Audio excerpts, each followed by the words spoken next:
Welcome back to the show. Our next guest is Michael Chait, president of the Greater Atlantic City Chamber. Mike, welcome to the show. Thank you so much for having me, Good to see you. This guy is ACMike, folks. Listen, before we get into meat and potatoes here, Mike, let us know a little bit about yourself and what the chamber consists of. Yeah, born and raised in Atlantic City. Grew up here. This is my home. I've got sand in my shoes. But I started my career really in Atlantic City at Public Works when I was a kid.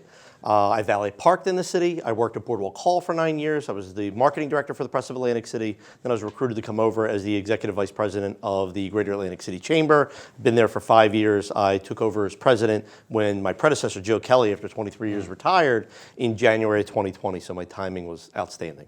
So when you bring that name up, I know I'm going to divert a little bit here. Tell me a little bit about Joe Kelly. I know, but let the folks get that. Big shoes to fill with Joe Kelly. I mean, our chamber of 500 members, predominantly a lot of people think we just focus on Atlantic City. It's not accurate. 75% of our membership is actually outside of Atlantic City, predominantly small businesses. But the bigger businesses, you know, they support everything that we do for the small business community. But Joe spearheaded this organization for 23 years. Changed the organization, merged the Atlantic City Chamber with the Mainland Chamber, took on North Jersey casinos, but a lot of this is because of the direction of our board. We have an incredibly strong board. It was as much as 60 members at one point. We're at 48 right now. We have an executive committee that we work with that really dictates what we do publicly and the organizational structure and governance of the organization. And it's amazing. And when you bring in, this is for another show as well, the North Jersey Casinos. Remember standing by him with Senator Brown, then Assemblyman Brown, and you know everything that was going on, and he was so instrumental in that, Mr. Kelly. Absolutely. I think that the chamber took on a huge role because there was so much concern with gaming going to North Jersey. And fast forward to today, we're looking at New York getting gaming and the impact that has, among other things. But you know, Joe did a tremendous job spearheading this chamber for a long time. Right, and like I said, we're going to be getting back together, whether it be on radio, and the folks know that we do have a little radio show, and on TV here. Bring back. So, Affiliated Business Association of Atlantic County. Yeah. Mouthful. Talk to us about it. It is. This came through the pandemic. What we realized with some of the smaller business associations in the county, we're a paid staff, and most of them are volunteer driven. So we realized how much collaboration and coordination we needed through the pandemic and how much information we needed to share. So it was born of that. It really started with the Margate Business Association, Summers Point Business Association, and ourselves. It's grown into the Ventnor Business Association, the Brigantine Chamber, and now the Northfield Business Association. And the whole goal of this is collaboration and coordination. You know, collectively, we can speak with a much stronger voice. A lot of our issues are aligned. Each hyperlocal environment has different challenges.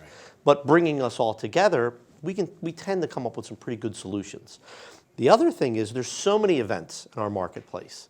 You know, we'll take the advocacy piece and then we'll look at the events. We don't want to step on each other's events. You know, we'll make best efforts so our golf tournament isn't the same night as their award ceremony. Making sure that Bayfest isn't the same day as something that we're doing. Obviously, they don't schedule anything on air show days, but we want to make best efforts to coordinate that. And what we're doing, and it's been incredibly successful.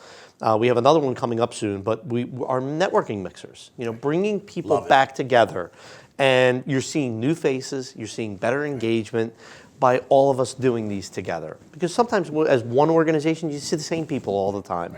Now, when you're bringing 4 and 5 different organizations together and we're moving the networking mixers around the county, it's tremendous for everybody. So we're seeing great success. It's brand new for the county, but it's a huge accomplishment for us. Mike, I love what you're saying there, and I see the passion in when you talk about it, and I totally believe in teamwork. So I consider collaboration teamwork when you're working together and whatnot, and that's the way things definitely work better. We got about 2 minutes here for this first segment. Sure. The Assembly budget testimony. Yeah, we went and testified for the Assembly budget. One of the big items was the $100 million boardwalk fund. Love it. Yeah, I mean, how can you not love that? Mike, you've been on our boardwalk plenty of times. You know it needs a lot of help, but so do all the boardwalks. But it's iconic to Atlantic City. It's globally recognized, this Atlantic City boardwalk, and it needs work. And $100 million going across the state, we're keeping our fingers crossed and we're advocating for it, but to get a big chunk of that. Another piece of our Assembly testimony was really about sheltering the unsheltered. You know, we have a homeless crisis, not just here in Atlantic County, but all over. We need a transitional housing facility here in Atlantic County to help our most vulnerable. They were two big components of the testimony, and it's a unique opportunity to go in front of the budget testimony and tell them our concerns, and then have conversations after that with your elected officials that are really the policy and decision makers. Right. And we're going to talk a little bit, but we're going to go to a break. We're going to finish up that subject matter, and then we're going to go on to the air show, liquor license. Folks, stay right where you're at. We'll be right back with our discussion with Michael Chait, President of the Greater Atlantic City Chamber.